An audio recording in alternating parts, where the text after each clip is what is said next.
When should you get a cervical exam? I have my students ask me that question all the time. Now, I've said it before, I will say it again, your cervix is not a crystal ball. If you haven't started labor yet and your cervix is getting checked, that will not tell you when labor is about to start. You could get checked and your cervix might be 1, 2, 3 centimeters and you could walk around that way for weeks. You could also get checked and your cervix is really closed and hours later you're in labor. And what I find is that a lot of students will get checked and then they have a lot of anxiety. Either, oh my gosh, labor is going to start any moment, or disappointment. I'm closed, labor is going to start days, weeks later.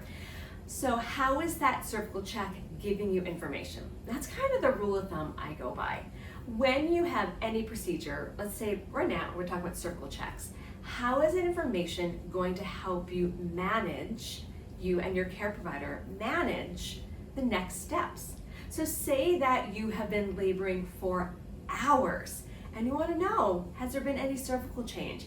That sounds like a great time to get checked because you can then decide, all right, my cervix has either opened a little or hasn't, and then you can decide the next steps. Now, little side note, when they're doing a cervical exam, it's important not just to check the dilation and effacement of the cervix, but I think it's actually more important to understand where baby's station is. So that's where baby's head is in relation to these little bony protrusions, the ischial spines. So if they're checking, you want to know, has baby been descending and rotating? It's not just about your cervix opening.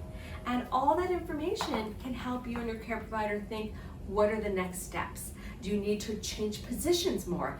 Maybe they do need to introduce Pitocin. Maybe there has been change and all you have to do is keep chugging along. So you don't have to have routine checks.